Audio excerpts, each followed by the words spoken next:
Hello and welcome everybody.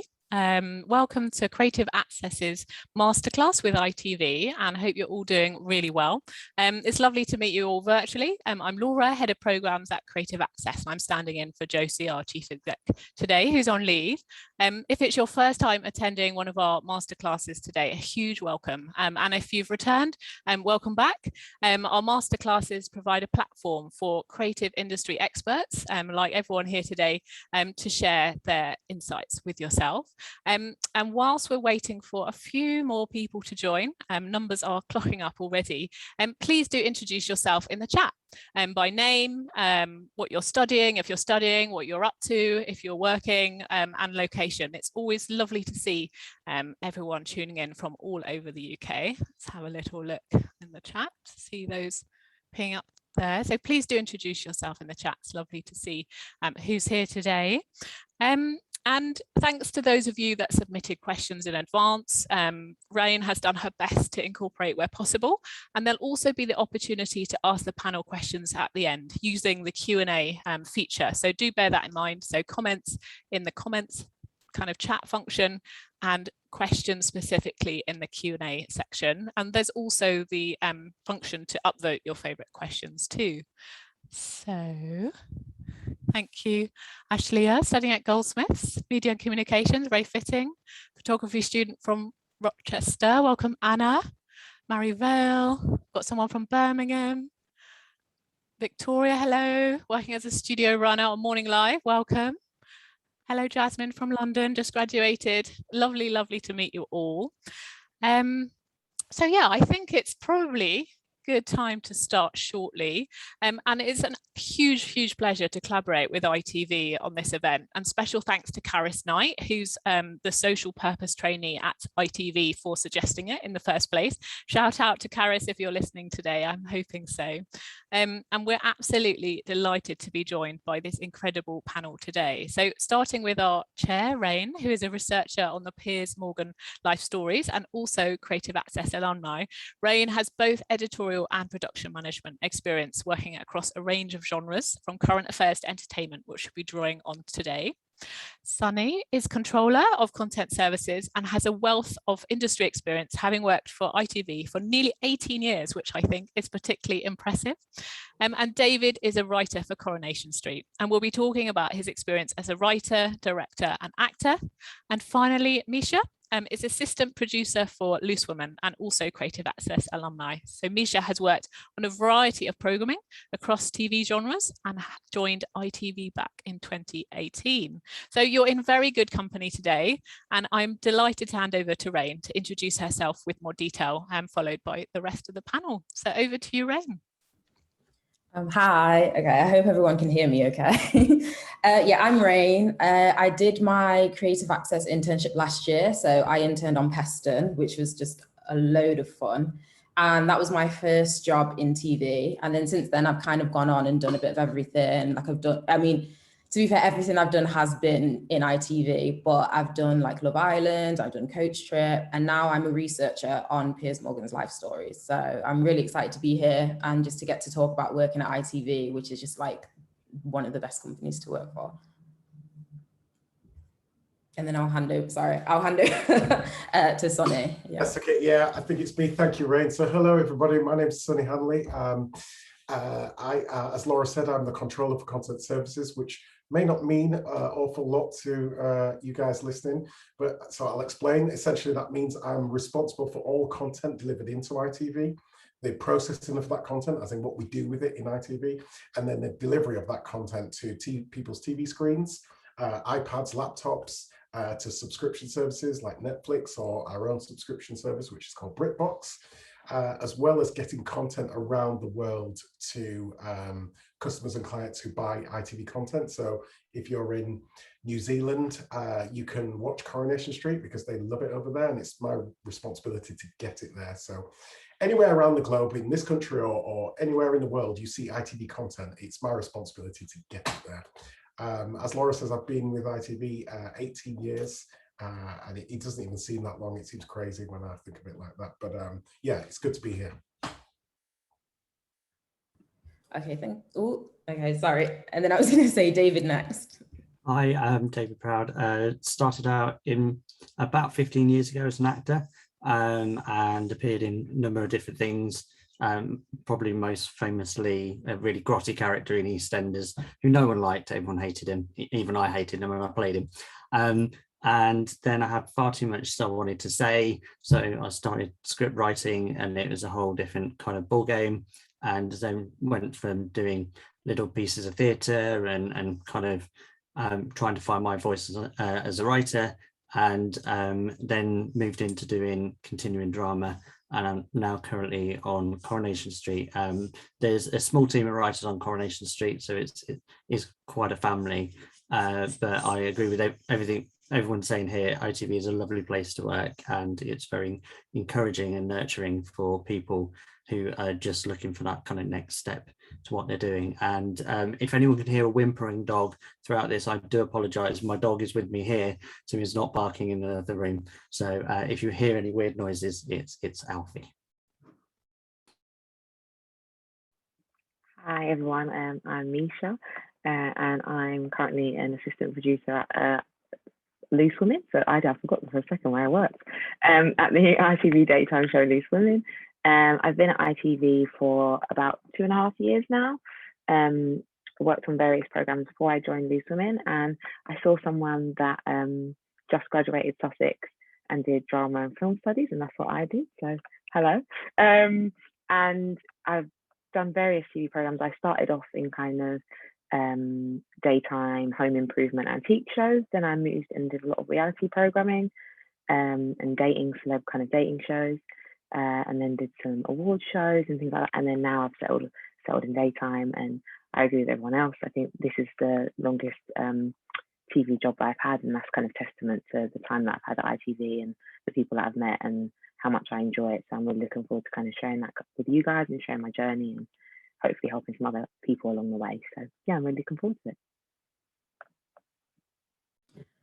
Okay, so when I was thinking about the questions that I wanted to ask everyone, I kind of wanted to cover a few topics that came up. And I guess the first one that came up a lot was, how did you decide that you wanted to work in media, and what was your first job in media/TV? So for me, it was a little bit kind of out of nowhere. I actually did a degree in economics. And then when I graduated university, I realized that wasn't what I wanted to do anymore. And I think it's a very cliche. I kind of sat down and thought, what do I like doing? I like watching TV. So I was like, I'll try and find a job in TV. And then I kind of came across Creative Access. I saw the internship on Peston, and I think having a background in economics did help me get that internship, because it is a political show, it is current affairs, and those things kind of marry. So even though I don't really have a background in media or communications or anything like that, I felt like it was kind of a logical link to make. And then, yeah, I wanted to open that up to the rest of the panel. So I guess starting with Sonny, how did you decide that you wanted to work in media, and how did you get your first job in TV?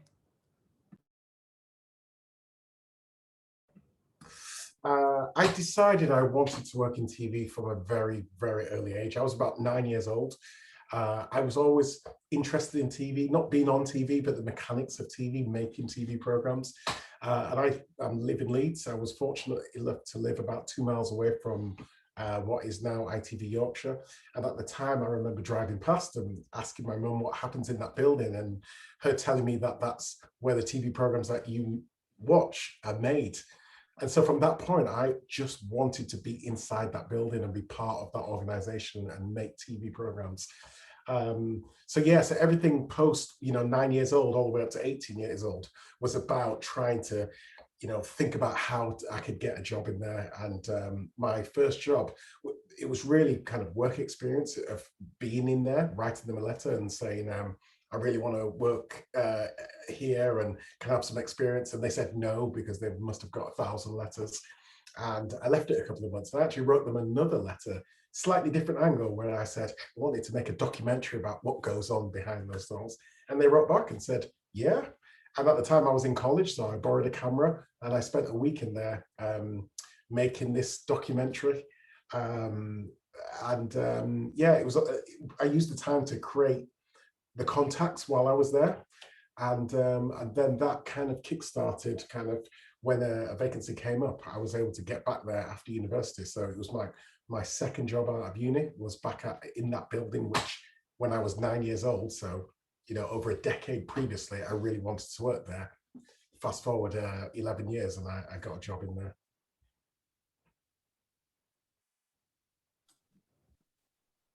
And mine, I always wanted to change the world a little bit, which sounds quite hippie, but I did. And I didn't really want to do politics because I can't really argue that well. So media always appealed to me, but I didn't think I could work in it. I didn't see that many people with disability on screen or doing anything.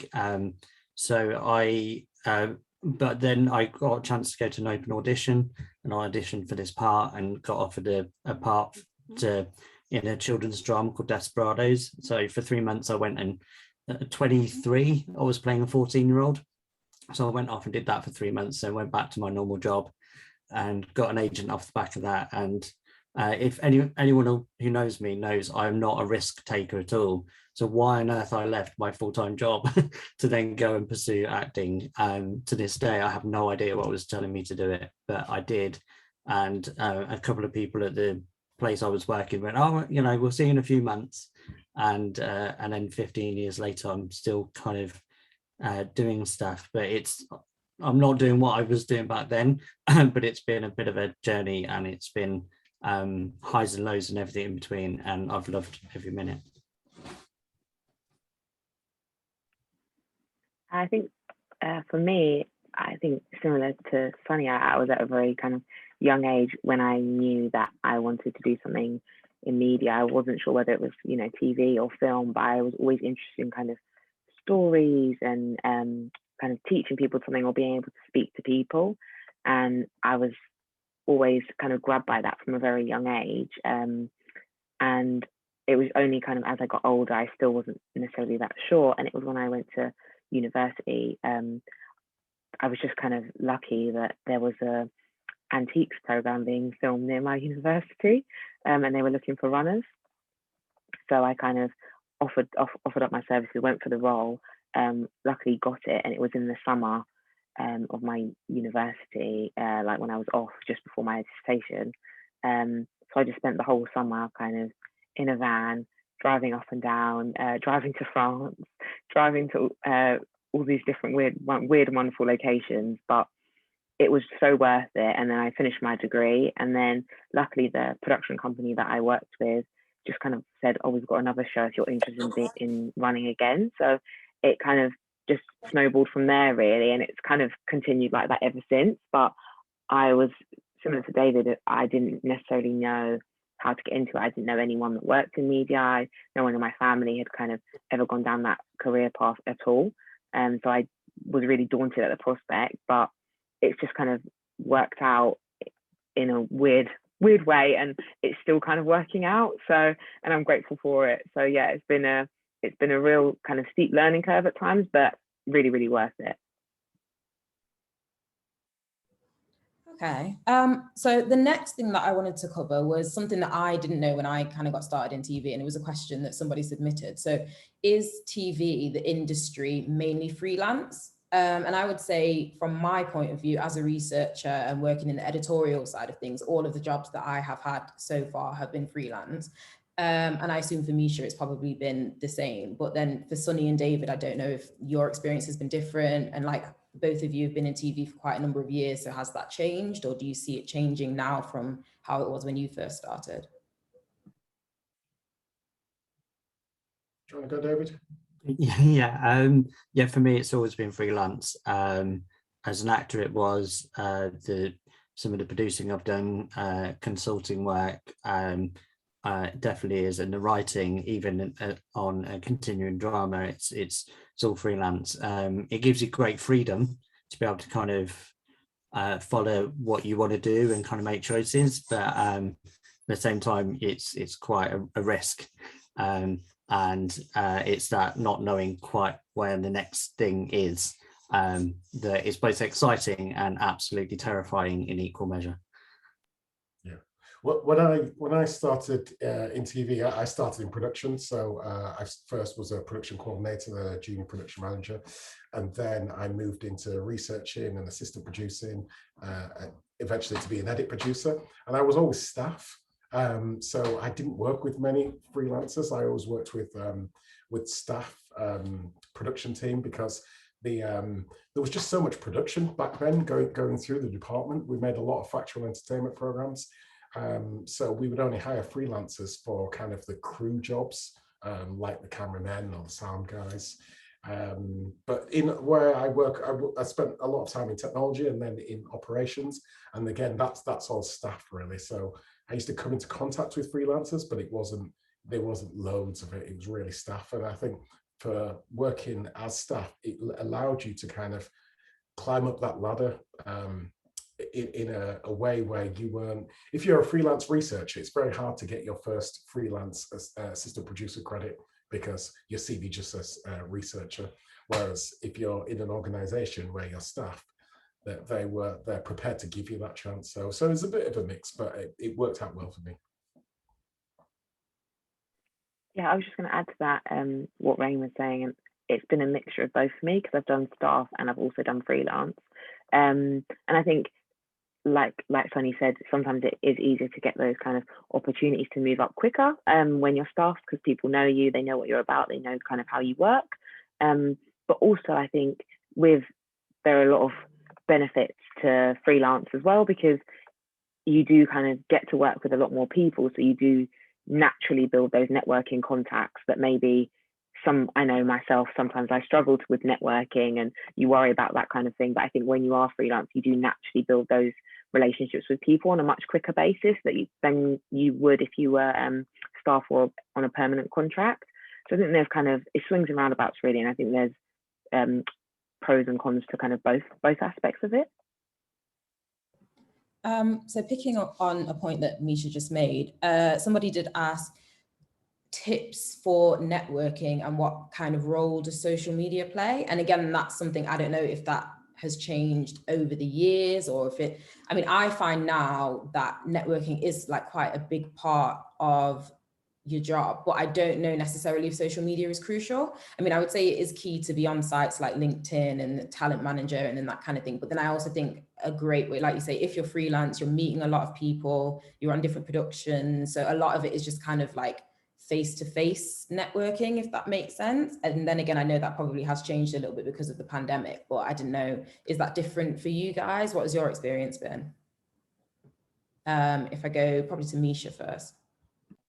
Yeah, I was going to say, I think it is, I wouldn't necessarily say social media has been, it depends on the role that you're kind of interested in. I think if you're interested in more of a tech-based role, then social media can be a real big part of what you do and how you kind of put yourself out there and how you get work. Or if you're kind of a producer director, again, social media can be a big piece of your work there. But I think with networking, and it is something that I definitely struggled with and kind of still struggle with sometimes, I think the main piece of advice that I would have with that is just if you're freelance, I would just have those conversations with people face to face. They know your work, they know what you've done, and they are also in that kind of rat race of finding the next job, so they completely understand it.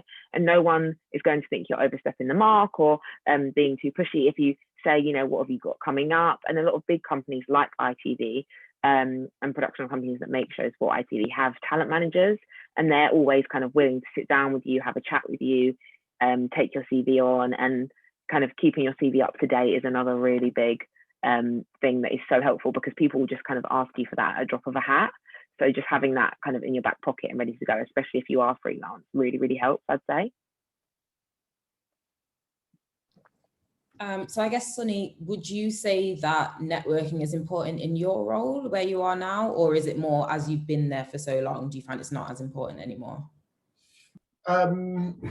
It's less important, but I still have to do it for my role. But it's different. I think, you know, for the purposes of this talk with the people that are potentially listening, I mean, networking is about getting out there, meeting people and getting opportunities.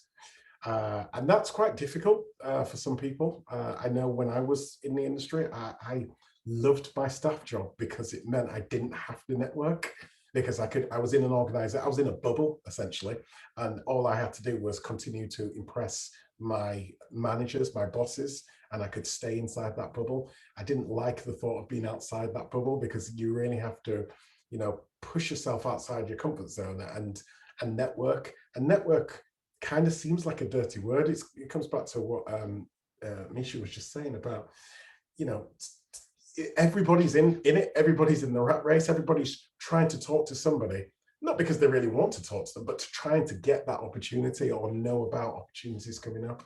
And that does seem a bit grubby, you know, kind of soliciting yourself. But actually, because everybody's in it, it's not that bad.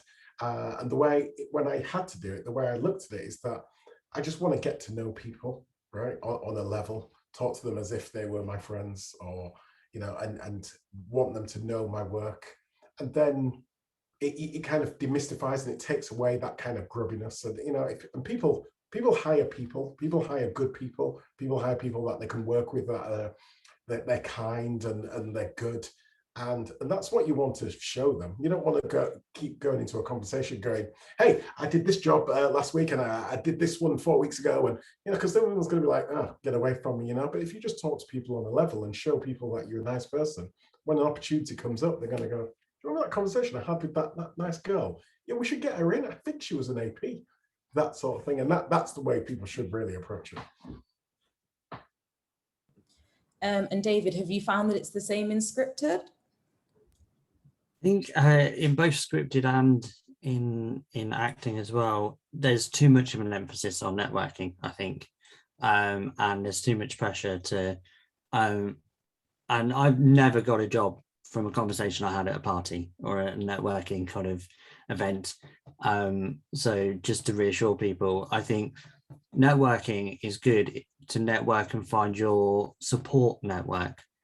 You know, don't try and be looking for the person that might employ you. Look for the person that you might want to create something with, you know, the person to your left and right who somebody's, you know, coming up as a director and you want to write, and that person wants to be a producer, because that's so much more important to find your allies and find your support network, because the people that you're asking, you know, you're hoping will give you a job, 80% of the time it's going to be a no.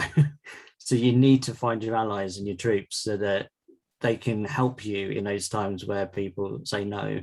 So for that, it's great. Find the people that you want to work with.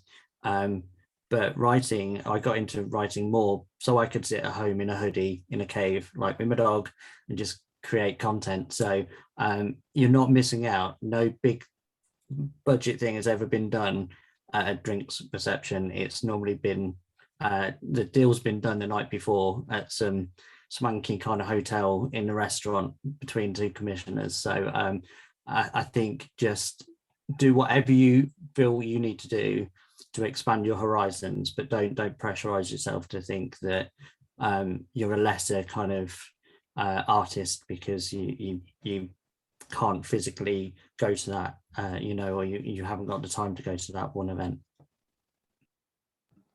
Okay, building on that as well, actually, this is kind of more for scripted. So what would you say is the best way to get someone to look at something you've written if you're new to the industry, or if you maybe don't have an agent yet or something like that?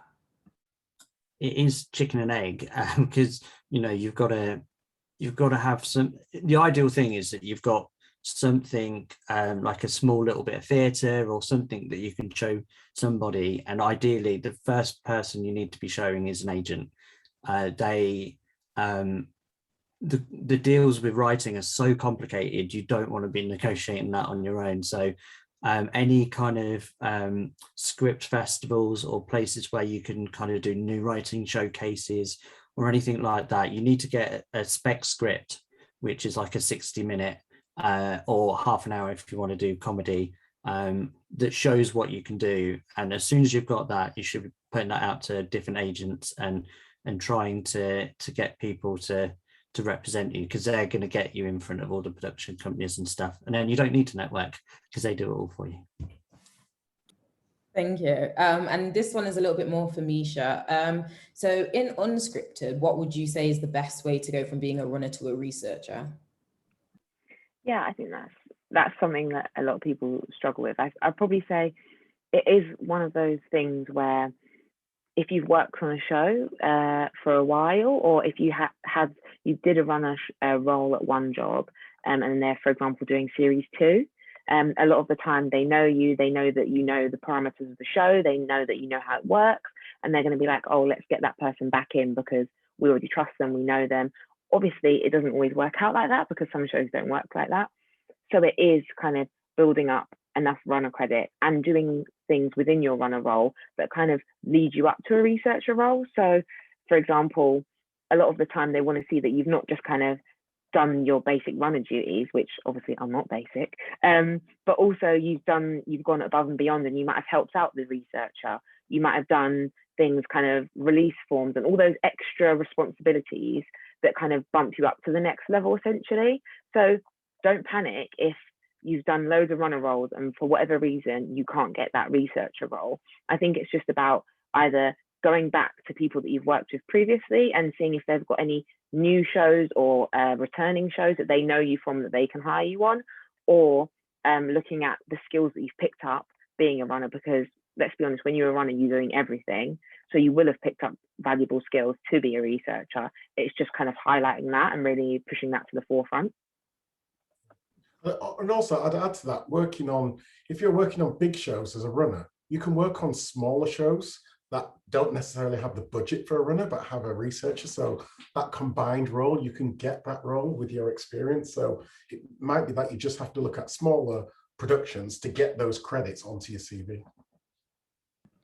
Yeah, that's a really good point, actually. I would say from my experience, I think the way that I managed to get to a researcher role so quickly was that sometimes if you do go to a show where they don't have runner roles, but they have researchers, you can say, you know, I've done X, Y, Z, and I feel that I'm capable of doing this, and kind of taking on the combined responsibility. And I also think a good thing is, like, don't be afraid to move around. I know that it's probably harder to go from a runner to a researcher on like a really big ticket entertainment show where they've got, you know, 20 runners, or it's only seasonal or something like that. So I think going and doing something that's maybe a little bit slower paced, or it's a smaller production, a smaller team, I think that is an easier way to kind of prove yourself.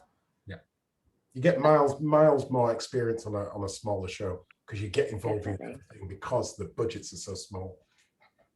Yeah, definitely. Okay, so I've now got individual questions for each panelist. So Sonny, if I start with you, so what does a typical day in your job look like? And then, because you've done so many roles, what made you switch from kind of, I don't know if you would call it front end to back end, so being on production and editorial teams, to now you're in tech and you're in content control? Yeah. So a typical day for me, it's difficult because I manage, 4 teams, and across the 4 teams there's about 60 something people. So really a typical day is me being in lots of meetings, kind of making sure that content gets from where it's made to where it needs to be. Now, normally that content flows through in a nicely automated way, and if productions do what they're supposed to do and deliver on time, then we can do. It's when production don't do what they're supposed to do, that's when things kind of go a bit wrong. So really a typical day is making sure that there are no problems along that content supply chain, is what we kind of call it. And in terms of moving around, so I felt at the time, I spent 7 years in production, and like I say, I'd done kind of both sides of production, as in the production coordinator, production manager, and then made the hop over from researcher AP to edit producer. And I've kind of felt like I've got everything I wanted to out of TV. TV production shrunk in Leeds, where I'm from, and it gave me a good opportunity to kind of look around and think, well, what is it that I kind of want to do? I knew I wanted to stay inside TV. I knew I wanted to stay inside ITV, and I started to look for other opportunities.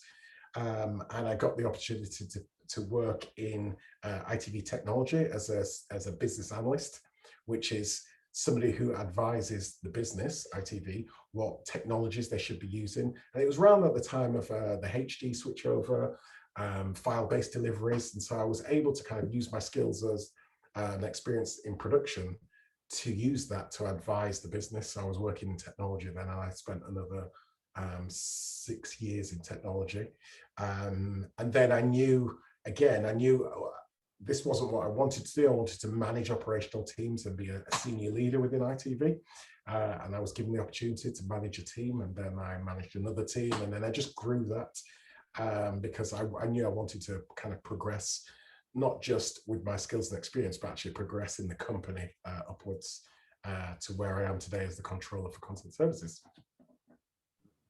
Thank you. And what if someone was trying to get into kind of your side of TV, what would you say the best way to go about that would be? Because I assume maybe you don't have runners on kind of your side of operation. No, that's right. We don't have runners, but we do have entry-level jobs. So, jobs where you don't need any sort of TV experience. I personally hire lots of graduates. We have lots of entry-level jobs coming up. We always advertise on Creative Access. And the best way really is to check the ITV Jobs Board and not be afraid of a job title that you might not recognize, and to kind of look into it and go, actually, that I could do that, even if it's for a period of time. The jobs that we have are kind of content delivery coordinators or content operational executives, which might not mean anything to a graduate coming out of university, because of course in university they don't teach you about those sort of things, but there are so many jobs in TV that you can do. I mean, ITV employs 4,000 people, and only a small percentage of them are working in TV production. So there's a whole raft of other jobs that people can get. And like I say, I make it a point to hire younger people that need a hand getting into the industry, because I needed that hand. And so I wish there was someone like me when I was getting into it. Thank you. And it kind of similar for David, although you've already answered this. So the first question is, how did you get into writing for TV? And then secondly, there was a personal question from, I think it's Zana, I hope I'm pronouncing that properly, who asked, what is the writing process like for Coronation Street? It's a show that stood the test of time through different generations. So how do you develop the characters? Well, that's a really, really good question. With the older characters, we tend to protect them more than develop them, and Coronation Street is really story-led. So there's only 26 writers, and we all have to pitch different ideas to the show, and then we all get together and we sit around and debate the merits of everybody else's story, and it's all very nice. But it's a proper old-fashioned writers' room where everyone gets to kind of have a say, and it's really nice to read other people's writing. But that's where you will see somebody say, I like the story, but I just don't like it for that character because it fundamentally changes them as a person. So with the more longer running characters, we tend to try and protect them. Like there's literally only one character that's never had an affair on the entire show. So the idea that we would ever do a thing where they have an affair, it's not going to happen. Like, it's so rare in soapland. So but with the younger characters that haven't been in it that long, that's where it's all done through story. So it's, do we like this story, and is it the right fit for that character? And we just have to be careful to, obviously some stories would be an exit story for certain characters, there's no redemption from that. So as a group, we all sit around and decide, do we like this story? Is it the right family to play it with, or the right person? And 9 times out of 10, the story will probably play, but not for the family that it was pitched for, or for the character that it was pitched for, because you do get somebody go, oh, what about it for them? And we all go, it's like a collective, like, ooh, because we hadn't thought about it. So it's really quite nice, and it's a story conference that happens like every 4 weeks. And I get a bit brain dead by the end of it because it's just loads of storylines. But continuing drama for writing is amazing. It's one of the only mediums, we're so quick from when it's filmed to when it goes out on air. We can react to things happening in the world quicker than any other production, because you couldn't pitch, get financed, and start filming and transmit scripted drama quicker than we can. So we can drop something in a script that's filming next week and it'll be on air in 6 weeks' time. And I think that's the value of all continuing drama, is that it can reflect the world and the changing world quicker and more reactive than anything else.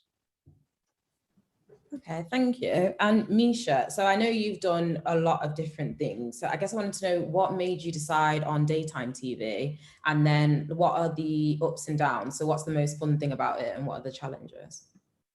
Yeah, I think for me, I'm kind of, like I said at the start, I wasn't necessarily sure what aspect of TV I was necessarily interested in. So for me, it's been really great to kind of be able to work on so many different levels and so many different types of programming.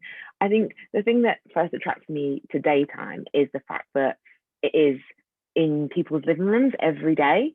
So you really do kind of get that audience that you get to know really well. You get to know what they like, what they don't like, and the kind of, you get to speak directly to people in the same way that David was talking about continuing dramas, and they're kind of 6 weeks later, they're in your home, and that it's kind of people feel they know the characters. It's very similar in daytime, I'd argue, that people know the presenters, people know the kind of content they expect from these kind of daytime shows. So that was something that was really attractive to me, to be able to speak directly to an audience. And I think the fun thing is also the most challenging thing, in the fact that we are on air every day. So, you know, not just Loose Women, but all the daytime shows. So Good Morning Britain, Lorraine, and This Morning. We're on Monday to Friday, you know, week in, week out. So you're constantly challenging yourself in thinking about the next new idea. You're not only focusing on tomorrow's show, but you're thinking about a show in 3 weeks' time, or, you know, 3 months' time. So there's a lot of immediacy, but there's also a lot of forward planning. So you kind of have got to learn to juggle a lot of different plates, which is something that I really enjoyed. It's very fast paced because it is live television. So things often can and do go wrong, but you have to kind of roll with the punches with that, and know how to deal with that. But also, there is such a scope for ideas. There's probably nothing that on Loose Women, I hasten to say, that we haven't talked about. And the same with This Morning. There's probably not an idea they haven't tried. So and if there isn't, there's always room to try it, because they do have that loyal audience. There is that kind of inbuilt trust that what we're putting out on the screen is something either you're going to be interested in, you're going to want to learn more about, or the viewers will kind of just go on that journey with you. And if it doesn't work, we're on again tomorrow. So it's always that kind of rolling thing, which is something that I really like about it. And I think if you're the type of person that's constantly coming up with ideas and constantly interested, and you're not fazed by kind of really fast-paced live television, then it's a great place to work. Okay, thank you. So this is probably the last one before we get to the Q&A. And I guess this affects all of us in different ways. So this was submitted by Joe, and I'm going to try and condense it down a little bit. But with the rise of on-demand platforms, as well as short-form viewing habits, what does the future look like for linear television? And what are you doing in order to stay relevant to a younger audience's needs? So I mean, it's open to everyone, but I guess we'll start with David, because I guess something like Coronation Street, how would that compete with, you know, something like the Netflixes of the world? Well, I mean, it is that immediacy, and continuing drama just isn't something that streamers do. So actually, it's got a little bit of a cushion, and our young cast are so good at the moment. You know, they're really, and I think it is those performances that are just bringing people in and getting them to watch the show. I think, of course, the rise of streamers is going to kind of have an impact. It's having a massive impact across the whole industry, really. But I think we are now seeing a little bit of a pushback on streaming, in the fact of, you know, everyone's got sick of so many subscriptions to so many things. So it kind of has a place where it's going to get to a certain level, and it's got to plateau, because there's just there's only so many subscriptions we can all have. And I think, like Misha was saying, that connection to, there's characters on Coronation Street. We've seen them grow up on the show. We've seen them get married. We've seen, you know, and we'll probably see them die on that show. And that's beautiful. And I think that connection, you know, to like daytime, to, you know, the presenters that we have seen them go through every life drama, you know, on screen and off screen. And I think it's that draws the audience in, because it's that emotional connection, I think, which is really important. And I just don't think there is that emotional connection Netflix or to other streamers. And then I guess, so for Misha next, would you say that daytime TV almost has the same cushion from the streamers? I'd say, yeah, I definitely think there's parallels for sure. Like David was saying, there is that connection and watching people that grow up or go through life events, with the presenters, and especially specifically on Loose Women, a lot of it is the women's personal stories about their own lives, their own personal experiences. And that's something that's really precious to the viewers because they feel like they've gone on, divorces, breakups, makeups, all those kind of things with the women. So that is something that's kind of really key to our viewers. But also I'd say that a lot of the time with our show in particular, I do think there's kind of a synergy in terms of the fact that you can work alongside like other medias as well. Like we're not necessarily shying away from streamers or YouTube or social media. They all feed in a lot to what we do. So I think it's not necessarily, I think we have a protected audience, but I also think that specifically if I'm thinking about online content, that's not something that we've shied away from before, making things online only and that kind of to get to that younger audience. But I do think there is a core viewership that watches daytime, that invites you into their living room every lunchtime, that will probably never go away because that's just part of their daytime routine. And once you're in someone's routine, it is very kind of, there is a comfort knowing that you're traveling along that journey with them. And Sonny, would you say it's the same for you, being kind of behind the scenes?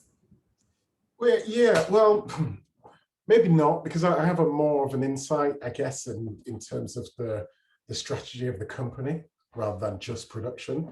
And ITV has to alter its strategy for a different, diverse, younger audience, because ITV has a heartland of kind of middle class, slightly aging population that will watch TV when we want them to watch it, and that's the schedule. So 7:30 on a Monday, these people know that Coronation Street's on there. The protected daytime audience, they know that when they press 3 or 103 on their TV, they kind of know what they're getting. But there is a subsection of society that is growing that we can't reach and that we desperately want to reach. And it's this section that are the Netflix generation or the Apple generation who don't want to watch TV when we want to watch them. They want to watch TV when they want to watch it. And so it's very difficult to compete when all your business is focused towards a linear schedule. So, ITV has changed its strategy to put more content on demand first, for example, so that people can watch it when they want to watch it. But we are competing with very, very big players with lots of money behind them. The Netflix and the Amazons of the world have so much content on their platform, and drama content, which is typically the most expensive content to make. We make expensive dramas, good expensive dramas, but we can nowhere near compete with the likes of Netflix for how much their production is for 1 hour of drama. I think I read that Amazon is the first platform to spend £1 million on 1 hour of drama, and that's incredible. It's an incredible amount of money for just 1 hour, but their reach is massive, and so they can spend that money. So it's really, really difficult it'll be difficult, and it'll be increasingly difficult for ITV to compete in that market. But they have changed the strategy, and ITV as a brand will be around for a very, very long time.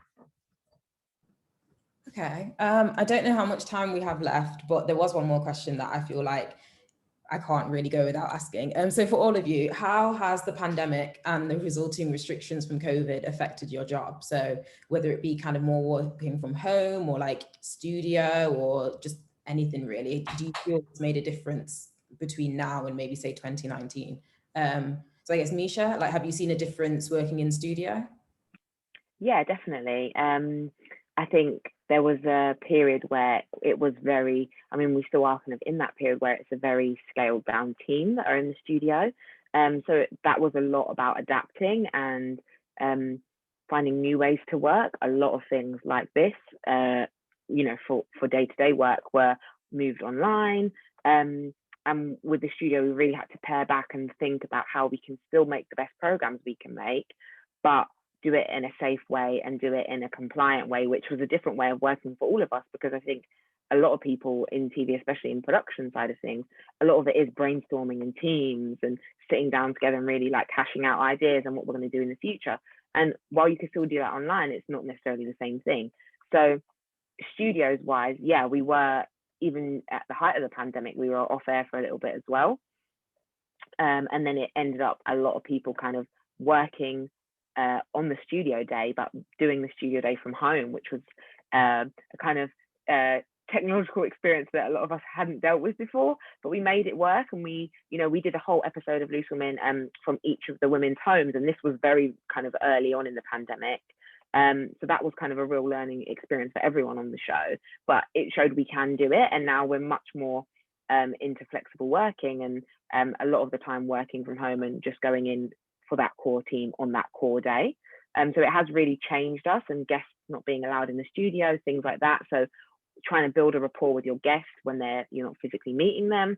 There was a lot of different changes, but I think the main thing that to come out of it was to show the adaptability, and also to show how you can still make great programming. You can still get your ideas out there. You just have to think a little bit more creatively and outside the box, which was an upside of a really like stressful and confusing time for a lot of people. Okay, and I guess David as well, would you say that was the same? I imagine for something like Coronation Street that is on, almost every day, it was quite a big change at first. Yeah, I was doing my original voices at the time, so I was working in the script department before I started writing, and my job when the pandemic hit was to read every script going forward and highlight any time anyone passed anything to each other, any kiss, any touch, like anytime anyone held a baby, and write it down in a spreadsheet, like what line and where. And I was in this little sound booth just going through like pages and pages. And it's really hard to write a drama where somebody dies and people stay 2 meters away and go, oh dear. So it's really, really hard to get human empathy in. But I have just written my first kiss, which was it was a win. And it's not just a peck. I have gone all out with this kiss. This kiss is going to be like proper, like film kind of kiss standard. So it is kind of getting back to normal, but trying to keep that 2 meter distance within script and it not feel like it's a bit kind of a workaround it's been a bit tricky. Thank you. And then I guess Sonny as well, have you seen many changes in your job due to the pandemic? Do you know what? It's been difficult. It has been a challenge, managing so many different people, but in their own homes. But it's been good, actually. Considering we handle so much content coming into the business and then delivering it to the TV screens and to platforms, and we haven't dropped the ball once. Considering in 18 months we've all been in our own homes, so really proud of the team, the job that people do, and just everybody within ITV, actually, that's just kind of pulled together, not just in my area, but right across, technology, sports, production, just all kind of pulling together and, for that common goal of kind of, keeping the company going, really. It's been quite a joy to kind of hear different people's stories of how they've managed to do it, especially in production. I think that's where the most interesting stories is, not really kind of us guys sat in front of laptops remoting into servers to make sure the files are moving around, but really the kind of the inventive things that production have done, like sticking sunglasses to a pole to make sure that the actor's eye line is correct when they have to be 2 meters apart, or using married couple body doubles as to do the kiss, and then you pull away and it goes back to the actors. I mean, it's really interesting, clever stuff, so kudos to everybody that's kind of had to kind of come up with these inventive ideas over the last 18 months. Okay, well, thank you, everyone. That's everything from me. Just looking at some of the questions in the Q&A. I mean, I think we've covered a lot of these topics, but I'll let Laura steer this bit. Thanks so much, Rain. And huge thanks to our panel for such a fascinating discussion. And Rain, you did a tremendous job chairing. I wasn't sure whether it was appropriate to come in and take over, but I think it's nice to give you an opportunity to answer some questions too. We have a few here from our audience today, so we'll try to cover 1 to 2 now. So the top voted question is about CVs and kind of portfolios. And you're all very, very successful in your careers. I'm interested to know maybe one piece of advice or what you have done to stand out on your CV or your applications, or what do you look for in CVs and applications? So I'm going to start with you, Rain, if that's okay. I'm probably the worst person to ask this question. I think I change my CV up every single week. I would say the key things that I've done is make it easier to read. When I've spoken to people, the main thing that they say is whether it's using color or whether it's how you format it, like people don't want to be presented with just a big block of text. So if you've done, 2 things that you're really proud of, like put them big at the top and then put everything else at the bottom, I guess. And Sonny, for you? We hire a lot of people. I see a lot of CVs. I'm more interested in a covering letter, a short covering letter, because if I'm hiring somebody at entry level, all the CVs kind of look the same to me, right? Because it's going to be, I worked in a coffee shop or I worked in a bar, but I really want to get into TV. So it's very unlikely that they're going to come with, reams and reams and reams of experience. So the covering letter becomes more important for entry level. And if you can get through in words why you want to work for me, why you're passionate about ITV, and kind of really, really explain, that's what I'm looking for. So I very rarely kind of look through the CVs. I'm sifting through the covering letters, and they've got to grab me because I'm dealing with 60 to 70 per job. So in order to stand out, you've got to show that you're passionate about ITV. You've got to show that you're passionate about TV, the industry, and working for that particular job. Thanks, Sonny. And how about you, Misha? What would your advice be? I think cover letter is really important. And I think also what I would say is, like Rain said, just keeping it really quite short as well, because like Sonny said, someone that's looking to hire you for the role might be looking at so many a day. I think keeping it short, but also keeping it really key and concise. So for example, like making sure that the things that you've done that are key to that role really stand out. And also I'd just say, it sounds like an obvious one, but for whatever job you're applying for, usually they kind of highlight or nest in there the specific skills that they really are looking for and really want. And I'd just say, there's, in every job that you do, there is a way to tailor those skills to what they are looking for. So I just really make sure that you're not just sending out the same CV to 10 different jobs. Really tailor your CV and make sure that you're hitting those key points that they want, because there's always a way to tailor it to make sure that that is possible, but it just makes it look like you've understood, you've read what they want, you understand those requirements, and you've got it. So I just say a little tweak here and there to every single CV to make sure you're hitting those key points really will do kind of a world of wonders. Thanks, Misha. Yeah, I totally agree. Just a little bit of time tailoring your CV for that specific role or that specific application can go so far and make yours stand out from the pile. David, have you got any advice to add to those recommendations? Misha's one was just brilliant. Tailor it. Because and I think the other thing is, if you feel like you're lacking some experience, tell them where you want to be, and that may be in a covering letter. I think that's a really good shout. If you're just starting out, fully explain to people where you want to be and why, so they get a good idea of who you are as a person, I think. Thank you, everyone. Some top tips there, very helpful. And there's another question here from Nick, who works at Creative Access, and he asks, what are the essential talents for someone starting out in TV and without any experience or qualifications, and how could these be evidence to improve chances of being seen? So I guess, what transferable skills maybe have you celebrated in your careers, or what transferable skills have you looked out for in others? And maybe start with Sonny, actually. Yeah, it's a difficult one to be seen. If it's just about having no experience, you just got to be a nice person, nobody wants to be around horrible people. You've got to be a nice person. But I think the question is more about how do you even get through the door and be seen? Like I said, the thing I'd look out for is passion. So if I'm talking to somebody, I want somebody to have a passion for, it could be for anything. I'm obviously looking for a passion in TV, but if they talk passionately and confidently about something, anything, it could be, the best bottle of Coke they've ever seen. But if they are passionate, it means that they're committed. It means that they are going to run through brick walls for, things, and those are the transferable skills. So, if you're going to have a passion for something, that's what I'm going to be interested in, and to be seen. You can do that in a paragraph of text. I've done it, it's a skill, but like Misha says, if you take the time to do it, it's going to respond to that person reading it. They're going to be able to tell that you've taken the time to do that. I once got a cover letter that was so well written, and they used the analogy of Love Island, and I guess they took a risk, but it was brilliantly written for ITV, for a job in ITV, and we met the girl and we put her onto a production job. But for me, it was that kind of commitment that I just thought, wow, this person really wants to work here.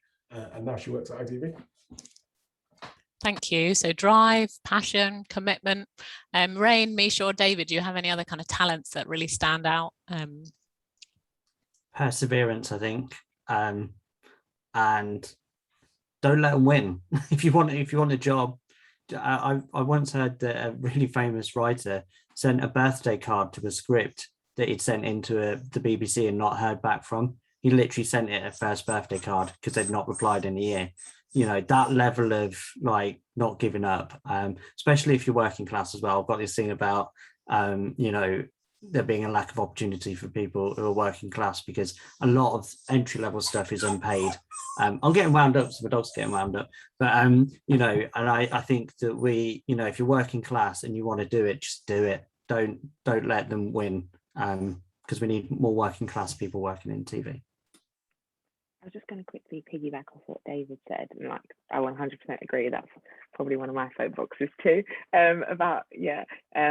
And I think, don't be put off, don't be afraid, because I think, I came from a very working class background. I didn't know anyone in media or any creative kind of jobs. And I think, all of us would probably agree that it's, just tenacity and keep going and not being put off or not. But also, I would say, especially in production roles, kind of teamwork and being able to work within a team, being able to see not necessarily just your role, but, if someone's struggling, needs help, even if it's above your station, you can go up to someone and be like, do you need help with that? Do you need help with that? And when, being a runner, that is also how you get noticed. If you're kind of everywhere and willing to help, even if you're not 100% sure what to do, but you're putting yourself out there and saying, I'm on hand to help, it really does go a long way, and that does get you noticed. Just to agree with kind of what everybody said, I would say perseverance and tenacity are really big things. I mean, I did work with a girl who told me that she had got her job by watching the show and then looking through the credits and picking out someone's name and literally just putting first name dot last name at itv.com and emailing them and being like, I really want to work here. And you would be surprised that kind of thing does work, just the fact that you've gone out of your way. And even if you don't necessarily hit the right person, they can then pass you on to someone who is in the hiring process or who works on the show that you want to get onto. So I think literally, and don't be afraid to kind of send 10 emails. There are some people I email them twice a week, literally, just being and I'll just reply to my own email and be like, just bumping this back up. So I think, don't be afraid to kind of keep at something if it's what you really want. Amazing. Some absolute gems of wisdom shared there.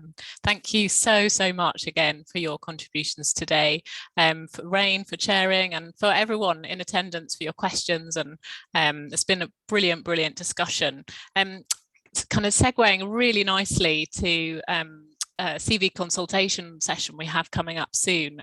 April, if you could bring the slide up, please. We have a TV and film specific CV consultation, which is free to attend. Please sign up today to attend our next session, which will take place on Wednesday, the 6th of October at 5 p.m. And the lovely Vanessa from our recruitment team will cover how best to present your CV and covering letter, how to update your CV with any recent experience, and how to improve areas that might be letting you down in applications. And I would encourage you to apply today, because the deadline to apply is this Sunday.